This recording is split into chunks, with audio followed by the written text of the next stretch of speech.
Bismillah ar-Rahman ar-Rahim, salam alaikum wa rahmatullahi ta'ala barakatuh, que la paix soit avec vous. Je vous souhaite à vous tous la paix intérieure, la paix extérieure, tout ce qui se rapporte à, ou bien au mot qui s'appelle la paix, ne pas rentrer en guerre avec autrui ou autre chose.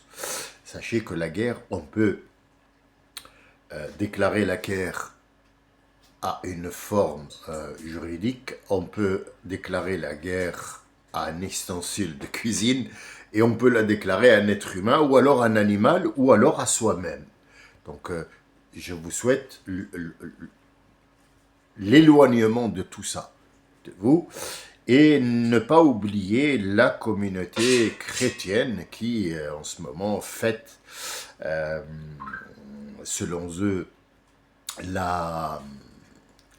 Selon eux, qu'il n'y a pas de liaison, n'importe quoi, l'arrivée de Jésus, malgré que bon, ça laisse un petit peu à réfléchir tout ça, mais en tant que musulmans, nous devons de leur souhaiter une bonne fête et bonne continuation dans ce qu'ils font. C'est leur droit absolu de savoir, de vivre, de comprendre, de manger et de croire en ce qu'ils veulent. Mais nous, notre devoir aussi est de leur souhaiter un joyeux Noël et puis une très bonne année pour tout le monde, bien sûr, une année qui soit meilleure que celle qui est passée de beaucoup, on l'espère de toute façon. La vie n'est pas que clouée sur les finances. Je suis un peu pris par la grippe. Eh oui, la grippe qui un petit peu maintenant domine le monde. Sachez que ce mot Covid-19 et ce qui s'est passé, ça a été bien sûr orchestré pour avoir donné un petit peu de répit au pays pour qu'il puisse bien étudier la chose, comment mieux entuber le peuple. Donc il n'y a pas de, voilà, quand les premiers vaccins c'était de l'eau, hein, on injectait de l'eau et j'en fais partie malheureusement parce que mon travail m'obligeait à avoir ce vaccin, sinon je ne pouvais pas. Et malgré ça, on a passé 2 ans dans les maisons. 2 ans, vous savez ce que c'est une perte énorme pour l'être humain, non pas argent, en finance, mais relations. Ils ont fait travailler les psychiatres parce que beaucoup de gens n'ont pas supporté cet enfermement. Et Dieu sait pourquoi ça a été ça. Mais cette grippe, ce Covid dont il parle, c'est tout simplement une grippe qui peut tuer des gens. Et elle a pris beaucoup de formes à travers les temps. La grippe aviaire, la grippe espagnole, la grippe je sais pas quoi. C'est un décalage entre le corps qui n'a pas accepté ce froid qui arrive parce qu'il n'a pas pu se réchauffer comme il veut. Donc ça fait qu'on est un petit peu malade et que le corps doit se défendre contre ce petit virus qui devient de plus en plus dur à éradiquer parce qu'il s'est adapté. Nous ne sommes pas adaptés, mais lui, il s'est adapté. J'ai discuté avec 2 frères. Les deux, c'était un plaisir. Un plaisir. Il y en a un qui a dit, je suis très à l'intérieur, je ne suis pas satisfait de moi parce que j'ai pas aidé les autres, j'ai pas été pour les autres présent. Il y a des gens que je devais aider, que malheureusement je n'ai pas aidé, donc j'ai rien servi à rien du tout, mais bon, c'est comme ça. J'ai bien entendu, j'ai enregistré et j'ai décidé de lui répondre pour que les autres aussi qui puissent dire la même chose sachent que Al-Rasoul alayhi salatu salam, il a dit le meilleur des jihad, c'est le jihad entre toi et ton nafs.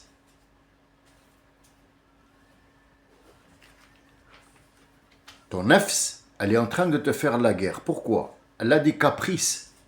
Elle est capricieuse. Inna nafsa, inna. Inna, c'est une confirmation d'Allah Azza wa Jal. Inna, un nafs, Attention, ne lui trouve pas d'excuses. C'est ce que je vais te dire qui va être juste un nafs amara bissou.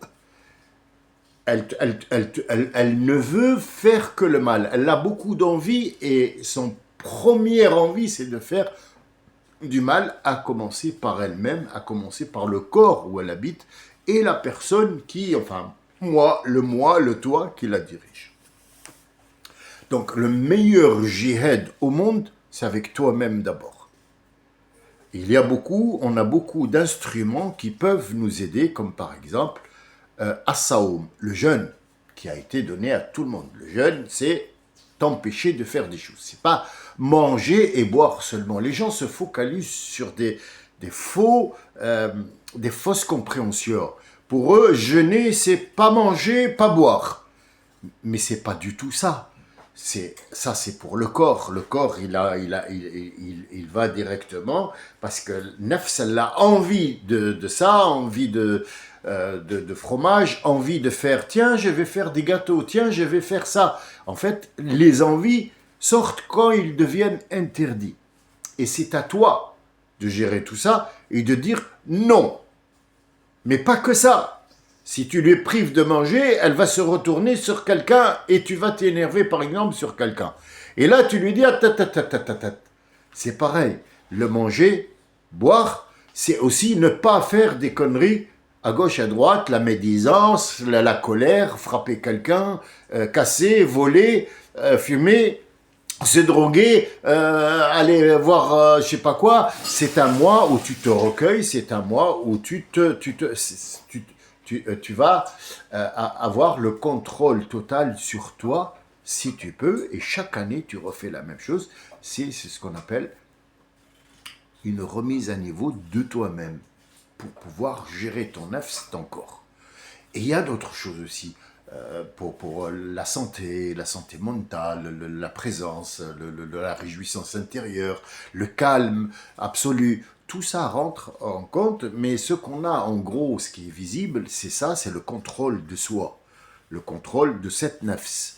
Bien.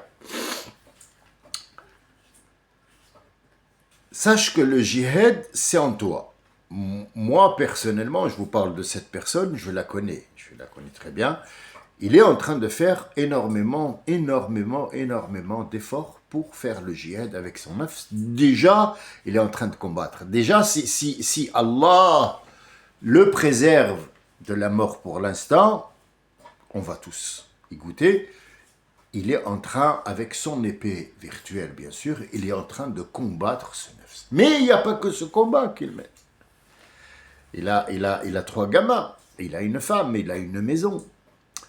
Et il est dans une société qui lui mène la guerre, qui lui mène la vie rude, qui l'empêche de vivre ses rêves et qui le pousse à aller courir tous les jours, à être à 8 heures pour sortir de là-bas à 6 heures pour lui donner des sous pour pouvoir payer cette maison où il fait habiter ses enfants et où il fait habiter sa femme. Et ça, c'est un djihad, parce que c'était lui qui est allé faire la guerre pour leur rapporter. Une guerre contre qui cette fois? La guerre, c'est contre cette terre qui est parfois fertile, qui est parfois pas fertile et qui lui donne ou il lui donne peu, et contre ces gens qui vont lui prendre son gain, l'esclaver. Donc là, il mène une guerre contre 2 choses, donc c'est un martyr pour moi. Il ne parle pas que ceux qui ont fait la guerre avec le prophète à l'époque, parce que le prophète n'a jamais fait la guerre. C'est un geste défensif et non pas offensif. Il n'a jamais offensé qui que ce soit. Il a défendu la parole de Dieu, tout simplement. Donc en fait, ces gens-là qui travaillent et qui font leur possible pour donner une bonne éducation à ces enfants, pour les empêcher d'aller dans cette société et d'y mettre la tête et le corps en même temps dans ce tourbillon, c'est déjà c'était un martyr. Et Allah, il dit, ne croyez pas que les martyrs sont morts, mais ils sont bel bien vivants. Donc en fait, les martyrs, ce n'est pas que ceux qui sont morts dans une guerre, mais les martyrs, ils sont encore vivants là, vivants. Et yurzaqouna, Allah, il leur donne un rizq, mais ils sont en train de combattre quelque chose. Donc je dis à ce frère-là, je dis à vous, le seul fait que vous êtes en train de préparer ce qu'on appelle un avenir pour ces enfants, vous avez mis l'éducation en premier lieu, et dîne en deuxième lieu, et le reste, bah, il le faut, c'est déjà pas mal. Aider les autres, c'est encore un plus que Dieu te remerciera pour ça. Et ne croyez pas que chaque argent que vous donnez pour, comme étant une zaquette ou quoi que ce soit, est un manque de votre paye. Al-Rasoul nous dit La yanqusu mal min sadaqa. Il n'a jamais manqué un sou de ta paye ou de ce que tu possèdes quand tu fais une sadaqa. Alors on lui a posé la question, et Rasulullah, mais on sort, par exemple, on a 1000 euros et on a décidé de donner 500 euros. Il a dit ces 500 euros, ils n'ont jamais été manqués, puisqu'ils vont venir d'un autre côté que tu n'as pas préparé, que tu n'as pas appréhendé et que tu ne sais pas d'où il vient. Mais les 500 euros, tu vas te retourner, tu vas les retrouver dans ton compte ou dans ta coiffeuse ou dans ton coffre et tu ne sais pas d'où ils viennent parce qu'ils t'ont été rendus. Ce que Dieu veut, c'est que donne, t'inquiète pas, je les ai déjà mis quelque part où ils vont te revenir. Ça, les gens n'arrivent pas à comprendre. Ce que je voulais, il y a un certain moment, c'est faire une cagnotte litchi et vous la mettre sur ce site-là pour aider. Pas moi. Moi, je commencerai à mettre 500 euros dans cette cagnotte et je vous le dis tout de suite, c'est pas pour me vanter, mais je pourrais mettre 500 euros dans cette cagnotte. Le souci, c'est que il y a 10, 15, 20, 30, 40 qui me regardent. Allez, 60, j'ai vu même 100 personnes qui voient. Et quand ils vont voir une cagnotte et qu'ils voient la personne qui dit « j'aime pas l'argent », ils vont croire que, voilà. Et Rasoul, il dit « c'est la seule chose qui J'aimerais bien que ces gens-là, par exemple, comme notre frère qui a dit « ouais, j'ai pas aidé », tu sais que quand tu donnes 1 euro, c'est quoi 1 euro? Franchement, pose-toi la question, c'est quoi 1 euro? C'est une petite pièce de métal qui a une valeur de 1 euro. Qu'est-ce que ça jette, une baguette? Est-ce qu'une baguette pourrait atténuer une faim? Oui, même pour 2 personnes. Donc, ce que tu as fait, tu as nourri 2 personnes, peut-être pas avec une dinde, ni du caviar, mais tu as nourri quelqu'un. Quand tu nourris quelqu'un, Allah Azzawajal, t'inquiète pas, je vais te nourrir. Mais il ne va pas te redonner une baguette, il va te redonner énormément de choses, parce que tu as fait le geste que, ou bien qui, revient à lui de le faire. Il te dit, c'est moi je suis prioritaire à ça, parce que c'est mon métier de nourrir ce monde, mais je voulais voir toi. Est-ce que tu as de la bonté en toi? Donc c'est la seule chose qui m'a laissé à ne pas faire cette cagnotte. Je ne pourrais pas le faire, à moins que l'un de vous la prenne en main et qu'il puisse se justifier de tout ça à mon nom, à moi. Mais moi, je ne toucherai pas à ça parce que ça va laisser beaucoup de choses dans la tête. Vous voyez, même quand on essaye de faire du bien, on y réfléchit à 5 fois avant parce que la crasse, on l'a fait 50 millions de fois. Le dernier en date, c'était l'influenceur et l'influenceur. Enfin, c'est même pas des gens à évoquer, mais ils ont pris l'argent, soi-disant, ils vont aider des Noirs d'Afrique, des enfants, et il s'est acheté une maison à Dubaï. Donc en fait, bon, on n'est pas à ce stade-là. Moi, j'ai pas 1,5 million d'abonnés. Hein. Il faut rester humble et clair. C'était pour aider quelqu'un dans le besoin. Il y avait une dame qui n'a pas sa tablette, qui a été cassée, qui nous suit. Bon, elle n'ose pas le dire, mais elle est cassée. Après, une tablette, moi tout seul, avec ce que j'ai à faire à gauche, à droite, par exemple, je n'y arriverai pas. Je demande à Dieu qu'il lui envoie une, il va lui envoyer les causes pour qu'elle puisse avoir sa tablette et suivre ses enregistrements. La deuxième personne avec qui j'ai parlé est plus sereine, mais un peu plus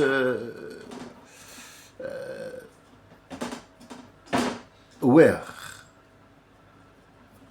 Ça ne veut pas dire que la première a moins d'instructions. Non, la deuxième est plus plus loin dans le savoir.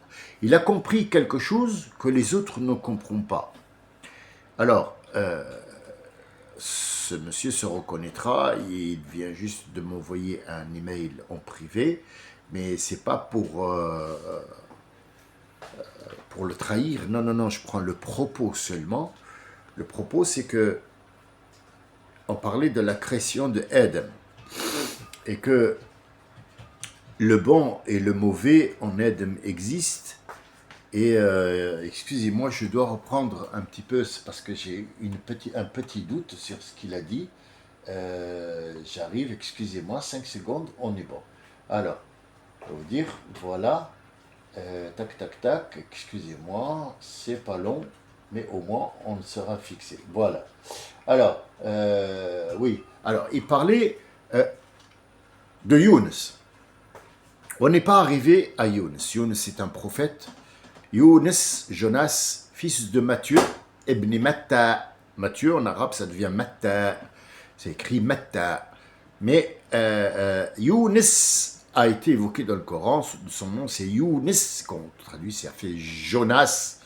Et donc, ce Jonas a eu la mauvaise expérience avec son peuple qui, on connaît le nombre on le connaît l'endroit, on connaît. Le souci, c'est que il a percuté sur des bonnes choses, mais il y a eu des choses qui ont été mal comprises. Mal comprises, pourquoi? Peut-être parce qu'il ne connaît pas l'arabe. C'est pas vraiment vilain. C'est pas dangereux. C'est pas... non, non, il faut juste comprendre le sens. Et si on a compris le sens, que ça soit en arabe ou en... C'est mourien, ou je ne sais pas comment ça s'appelle. Si je sais comment ça s'appelle, je fais juste l'idiot. On peut comprendre le sens. Donc Younes, c'est spécial. Ce que je voulais réparer, malgré qu'on n'est pas arrivé à Younes, ce n'est pas des doigts qu'il a fait. Nous a fait comprendre que c'est un doigt, mais ce qu'il a dit, Younes, dans le ventre de la baleine, c'est « La ilaha illa ant » Subhanaka inni kuntu min adh-dhalimin. Subhanaka, toute seule. La ilaha illa ant, toute seule. Inni kuntu min adh-dhalimin, toute seule. Prenons la première. La ilaha illa ant, c'est le mot pour lequel le monde entier est venu. Ça veut dire la première question qu'il nous a posée. Avant que Adam n'arrive et qu'on était là tous à nous regarder et à faire les conneries, est-ce que je suis votre Dieu ou pas? Et ce n'est pas un Dieu, c'est le Seigneur. Est-ce que je suis votre Seigneur? Donc cette donation qui va être, je vous donne, je vous donne, je vous donne, c'est un Rab qui s'en occupe et ce n'est pas la seigneurie.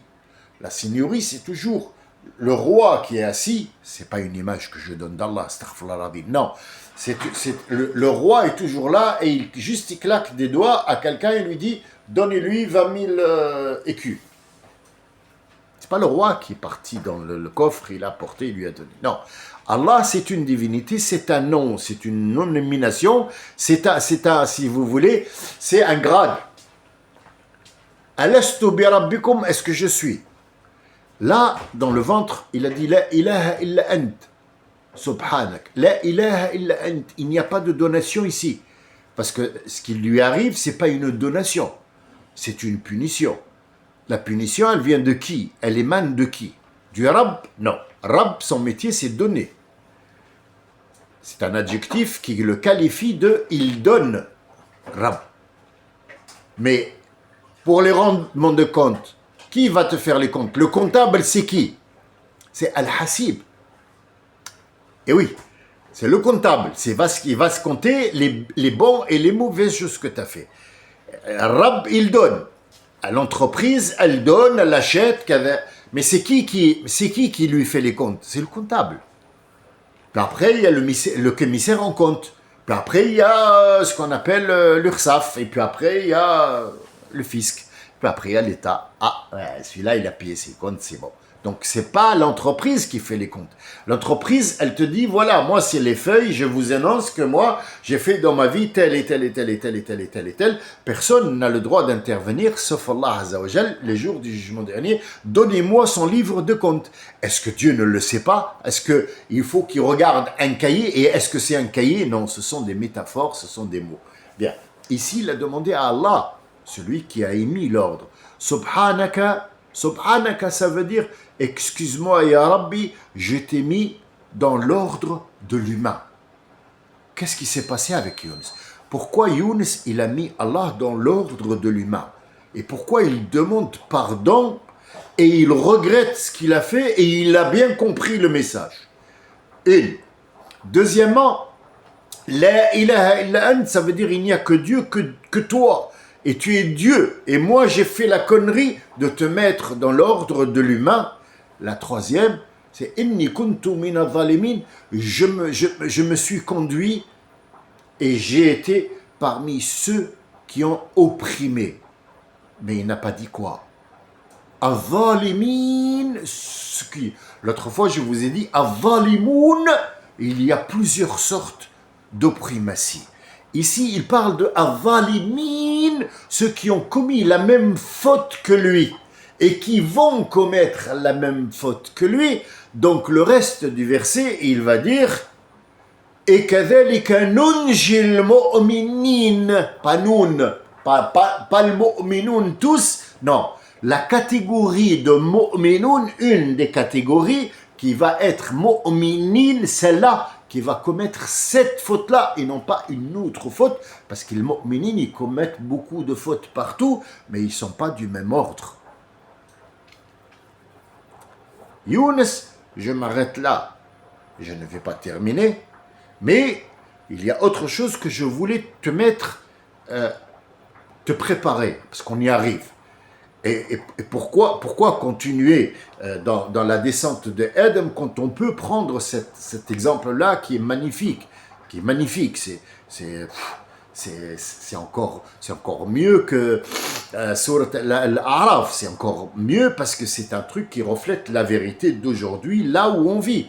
Il faut savoir comment on pense et pourquoi ces prophètes sont là. Et c'est la raison qui m'a poussé à commencer par Adam. Je sais que plusieurs gens, pour l'instant, ils trouvent que c'est long, ouais, mais donne-nous ce qui s'est passé après pour qu'on puisse... voilà, mais c'est pas comme ça que ça se passe. Il faut savoir chaque mot où il va. Parce que là, on est, comme je vous ai dit, tout est en cours. Tout est en cours.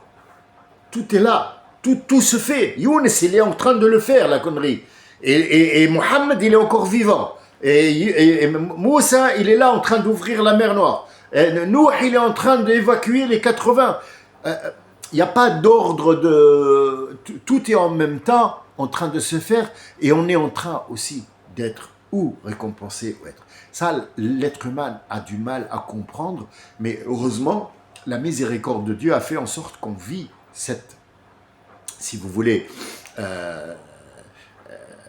cette vie virtuelle, ce côté-là, parce qu'il y a d'autres mondes parallèles, mais notre monde à nous qu'on vit, et pour les autres, c'est un monde parallèle.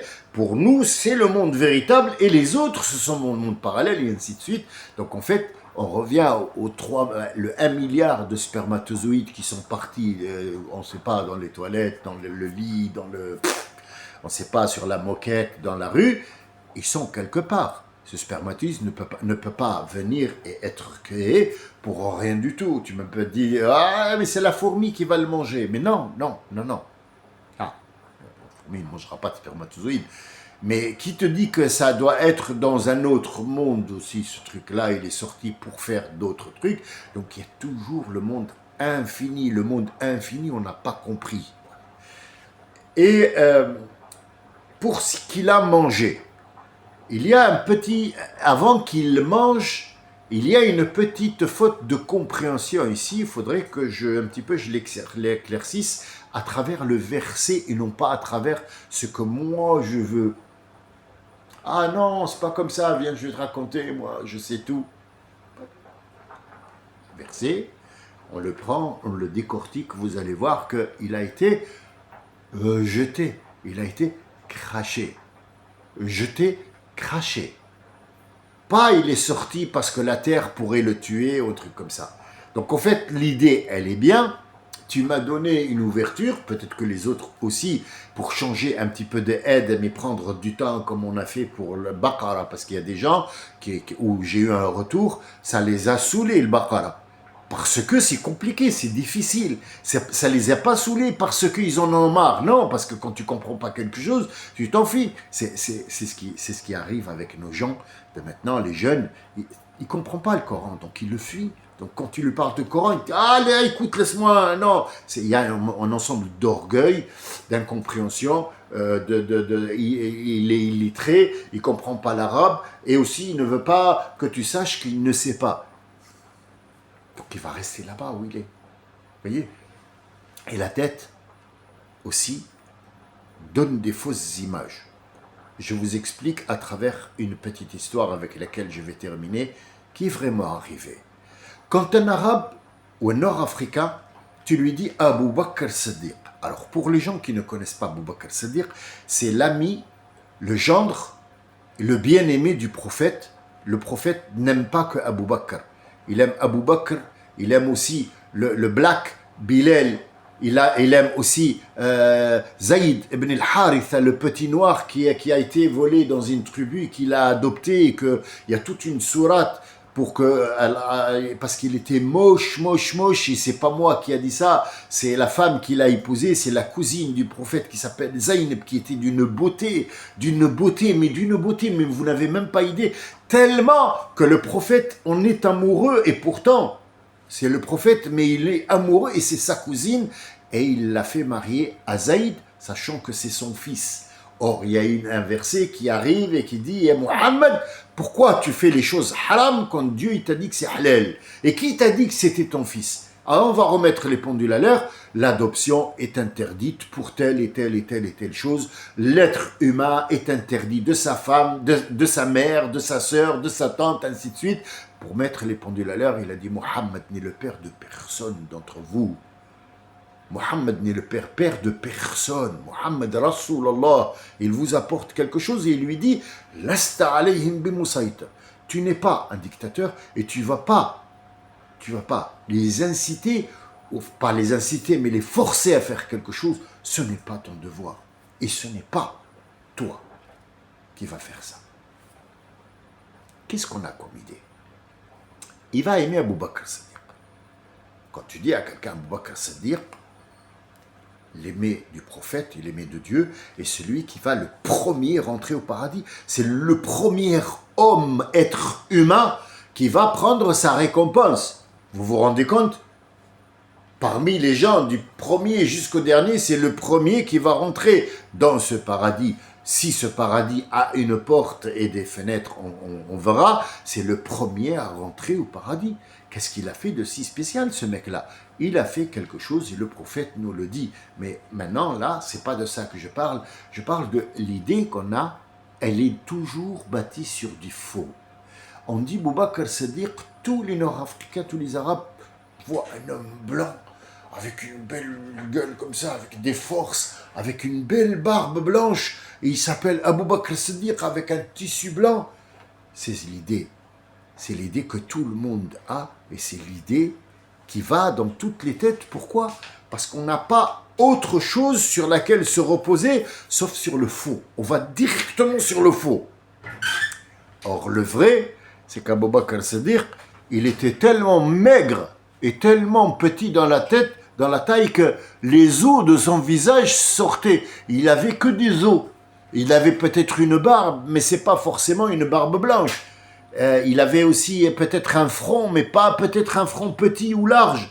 Mais il était très maigre. Et quand le prophète est mort, il a pris l'épée, et tellement il était grand. Et Abu Bakr et Omar, il était là, il le regardait. Il lui a dit doucement, Abu Bakr, doucement, sinon l'épée elle va te faire tomber. Tellement elle était plus lourde que lui. Mais c'est ce courage que reflète, et pas que.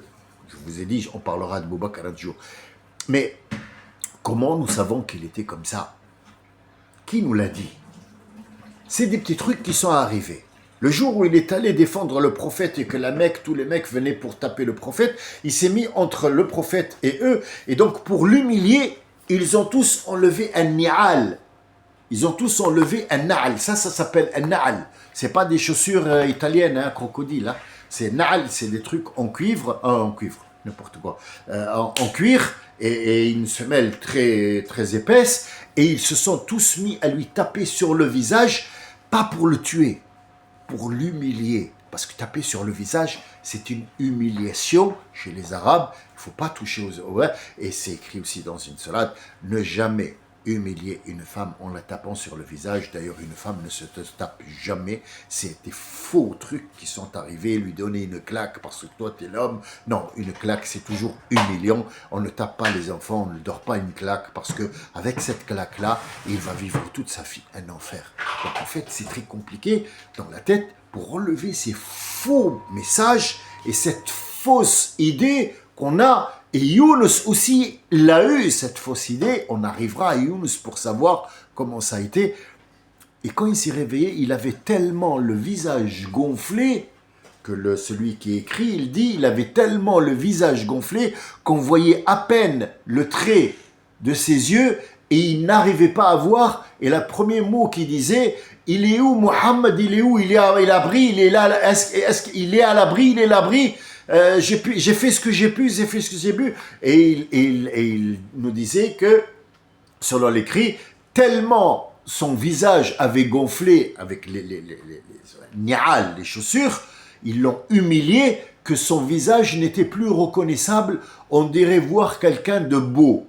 C'est écrit, ça ne veut pas dire qu'Abou Bakr il est moche, mais sauf que c'était un petit mec avec des trucs tout petits, et Omar ibn Khattab, à côté, il avait 2 mètres de haut. Quelqu'un qui a 2 mètres, c'est un basketteur. Devant Abou Bakr Siddiq, 1m58, il y a quelque part un problème, et pourtant Omar était comme ça devant Abou Bakr Siddiq. Pourquoi? C'est pas parce qu'il avait des muscles, c'est pour autre chose. Moi, aujourd'hui, pourquoi j'ai évoqué cette petite histoire? Pour vous dire que chaque fois qu'on entend une histoire sur un prophète, on va directement sur le côté miracle et on est perdu dans la magie du miracle. Le mot magie, attention, je me comprends, le mot magie, ça veut dire les choses que l'être humain ne peut pas concevoir, il n'y a pas pensé au début. Quand par exemple on voit quelqu'un de magnifique, avec des vêtements magnifiques, ou une femme qui est belle et qui est maquillée, décorée, et qui descend d'une limousine avec des paparazzi et des photos, et regarde, et elle est là en train de poser, ou lui, ça, on oublie que ce gars, il était aux toilettes avant de se maquiller, et il était à poil avant de s'habiller, et que peut-être il est con comme un balai, et il est moche en vérité, et le vrai visage, on ne le connaît pas, on connaît que l'image qu'il nous a donnée, et à partir de ça, on commence à habiller les gens comme l'image qui nous a été donnée dans ce Fashion Week, ou ce défilé, ou ce Grammy Awards, ou je ne sais pas comment il s'appelle, et des conneries de ce genre-là. Voilà ce que je voulais dire aujourd'hui pour remercier les 2 personnes qui m'ont donné une perche pour ouvrir ce débat-là qui me plaît énormément. Je remercie le premier et je lui dis, ne répète plus que tu n'as rien fait. Tu es en train de faire un jihad, un grand, avec ton nefs et avec tes 3 enfants. Tu es en train de faire un jihad, tu n'as même pas été. Alors ne te juge pas comme ça, parce que si toi-même tu te juges comme ça, les autres ne te regarderont plus. Pour le second, marche dans cette direction, mais apprends à t'arrêter de temps en temps, dire « Attends, cette information, il faut que je la vérifie, parce qu'elle ne me semble pas logique. » Il y a du vrai, mais il y a ces 20% de faux qui m'agacent quelque part, donc je vais me référer, et tu as bien fait de venir te référer chez moi pour que je te mette sur une bonne direction. Je te promets qu'on va aborder Younous, et pourquoi pas, je le ferai à partir de demain, parce qu'elle est aussi importante que les autres. Hein. Adam, il est là, Younous, il vient de Adam, donc quelque part, il représente un côté de Adam. Et comme on a vu les côtés de... On va avoir énormément de côtés, donc on va peut-être voir Younous, son peuple, combien ils sont, ils habitent où, Qu'est-ce qu'ils ont vu? C'est très important parce que ce sont des choses que vous voyez tous les jours. Et donc Allah Azza wa Jal, il a dit, celui qui dit et qui croit les mêmes mots que Younes a prononcés et qui croit en les mots et qui les comprennent, il sera comme Younes, il sera rejeté dans au départ, c'est-à-dire c'est le premier retour au point de non-retour. Vous vous rendez compte que Younes vient d'inventer la machine à remonter le temps, mais pas beaucoup, pas de beaucoup. Là où il y a eu la connerie, tu vas remonter le temps là où il y a la connerie et il va te donner la possibilité de la refaire comme il faut. Je vous remercie tous les deux. Je remercie les autres de leur écoute. Je vous dis à bientôt, Inch'Allah. Salam alaikum wa rahmatullah.